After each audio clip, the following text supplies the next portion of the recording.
Yuk, bismillahirrahmanirrahim. Assalamualaikum warahmatullahi wabarakatuh. Waalaikumsalam warahmatullahi wabarakatuh. Di sini kami akan mempresentasikan hasil kerja kelompok kami guna mengisi tugas video interaktif mengenai ruang lingkup pendidikan jasmani anak berkebutuhan khusus. Sebelumnya, saya akan memperkenalkan anggota kelompok kami. Yang pertama ada Marzuki Ahmad, NIM 064. Kedua saya Muhammad Rafi, NIM 074.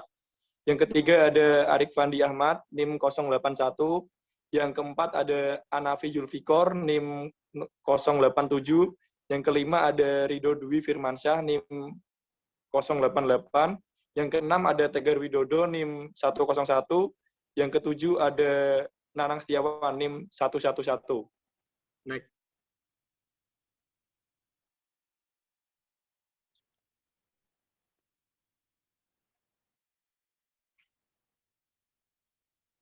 Slide selanjutnya akan dijelaskan oleh Saudara Marzuki Ahmad.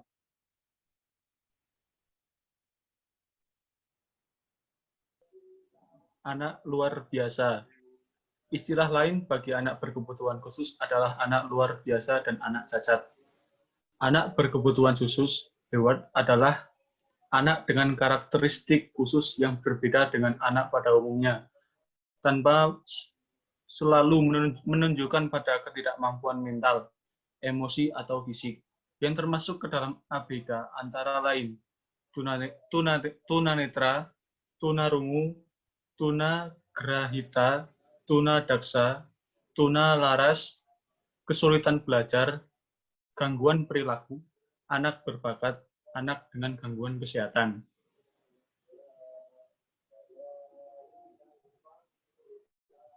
Next.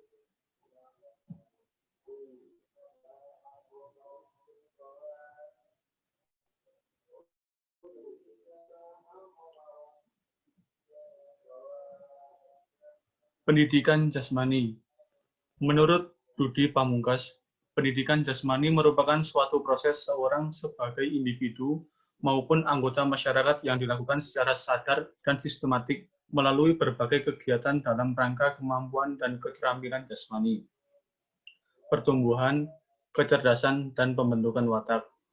Pendidikan jasmani pada hakikatnya adalah proses pendidikan yang memanfaatkan aktivitas fisik untuk menghasilkan perubahan holistik dalam kualitas individu, baik dalam hal fisik, mental, serta emosional.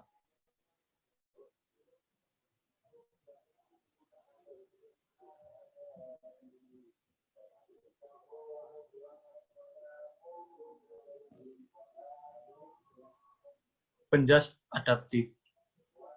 Pendidikan penjasmani adaptif merupakan pendidikan melalui aktivitas jasmani yang disesuaikan atau dimodifikasi yang memungkinkan individu dengan kebutuhan khusus atau kurang mampu dapat berpartisipasi atau memperoleh kesempatan beraktivitas dengan aman dan berhasil dengan baik sesuai dengan keterbatasannya serta memperoleh kepuasan. Pendidikan jasmani adaptif merupakan suatu sistem penyampaian layanan yang bersifat menyeluruh, komprehensif, dan dirancang untuk mengetahui, menemukan, dan memecahkan masalah dalam ranah psikomotor.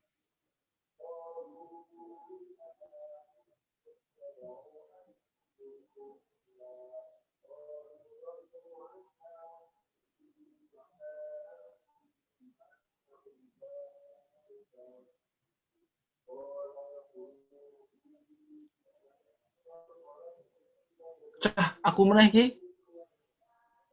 Kemudian yang selanjutnya ada hubungan olahraga, pendidikan, dan olahraga adaptif. Yang pertama, olahraga sebagai alat pendidikan manusia seutuhnya. Tiap-tiap individu memiliki perkembangan yang berbeda, termasuk yang cacat. Yang ketiga, individu berbeda, atau berkebutuhannya juga berbeda. Yang keempat, olahraga untuk meningkatkan fungsi organ anak orang cacat.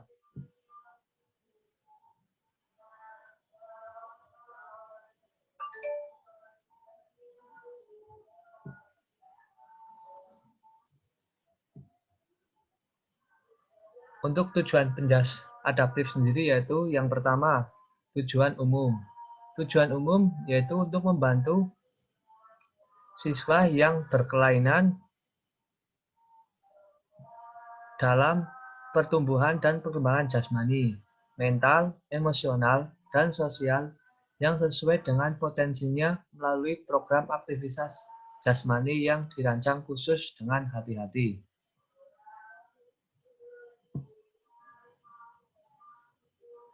Kemudian tujuan khusus. Tujuan khusus yang pertama yaitu menolong siswa memperbaiki kondisi yang dapat diperbaiki. Yang kedua, membantu siswa melindungi diri sendiri dan kondisi apapun yang dapat memperburuk keadaannya melalui aktivitas jasmani. Yang ketiga, memberi kesempatan siswa mempelajari dan berpartisipasi dalam sejumlah macam olahraga dan aktivitas jasmani waktu luang yang bersifat rekreasi.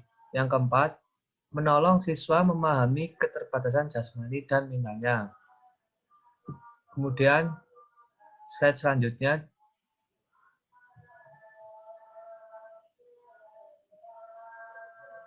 dilanjutkan oleh Mas Anafi. Monggo Mas Anafi. Ya, terima kasih. Selanjutnya, membantu siswa melakukan penyesuaian sosial dan mengembangkan perasaan memiliki harga diri. Kemudian membantu siswa mengembangkan pengetahuan dan apresiasi terhadap mekanika tubuh yang baik. Dan yang terakhir, menolong siswa memahami dan menghargai berbagai macam olahraga yang dapat dinikmatinya sebagai penonton. Next.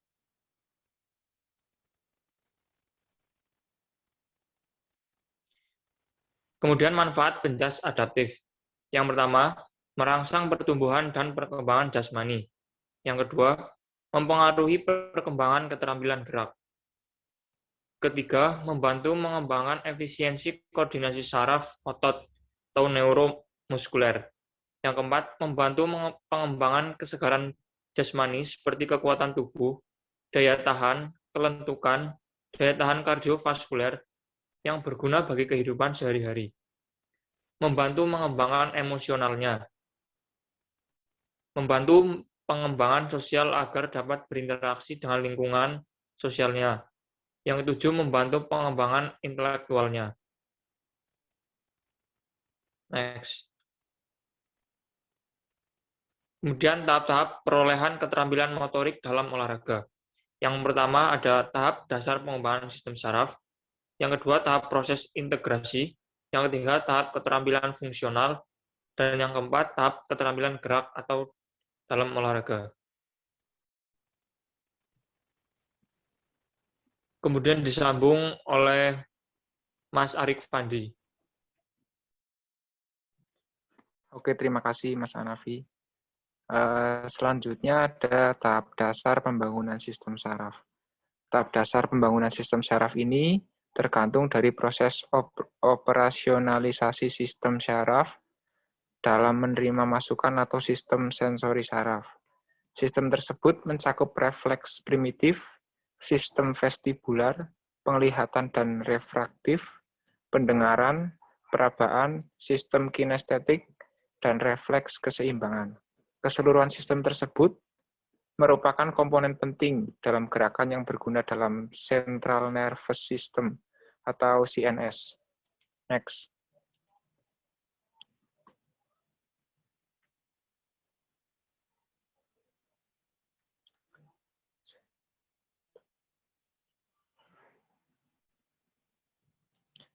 Kemudian ada tahap integrasi proses.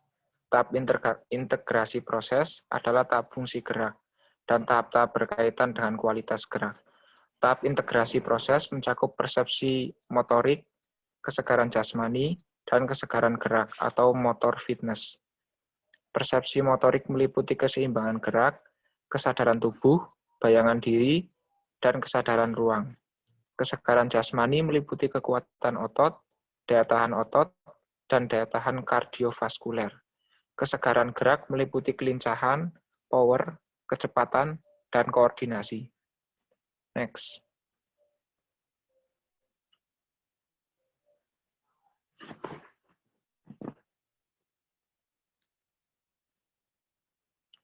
Kemudian ada tahap keterampilan fungsional.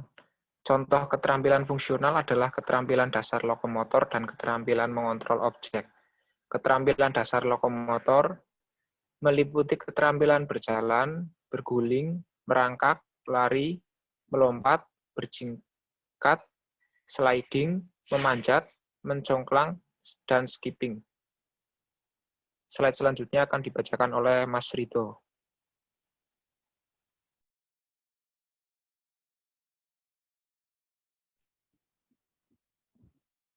Baik, Mas Arifandi, terima kasih. Selanjutnya adalah tahap keterampilan olahraga.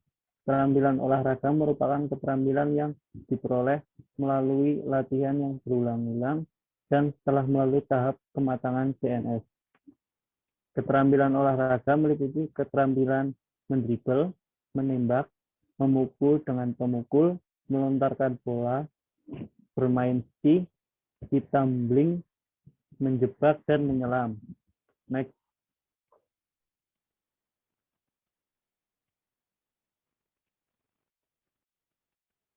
Penyebab anak berkebutuhan khusus. Yang pertama, pranatal. Kehamilan yang mengalami pendarahan, kurang gizi, minum obat-obatan. Yang kedua, natal. Persalinan yang tidak spontan, lahir prematur, berat badan lahir rendah. Yang ketiga, postnatal. Tumor otak, kejang, diare semasa bayi. Next. Kategori anak dengan kebutuhan khusus. Yang pertama, antuis atau autis, deafblindness, tunarungu atau kebutaan, deafness atau ketulian, developmental delay atau keterlambatan perkembangan, emotional disturbance atau gangguan emosi, hearing impairment atau tunarungu, intellectual disability atau gangguan intelektual. Yang terakhir adalah multiple disability. Kemudian slide selanjutnya dibacakan oleh Mas Tegar.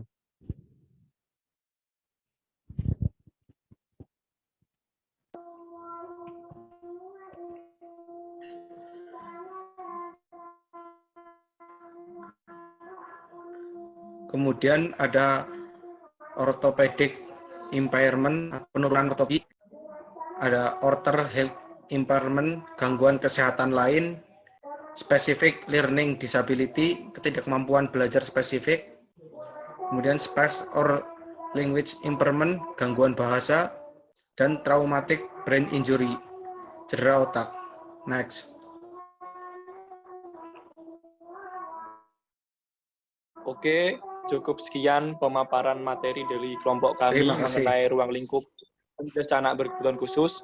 Semoga video interaktif yang kelompok kami buat dapat bermanfaat. Wabillahi taufik wal hidayah. Wassalamualaikum warahmatullahi wabarakatuh. Waalaikumsalam warahmatullahi wabarakatuh. Assalamualaikum.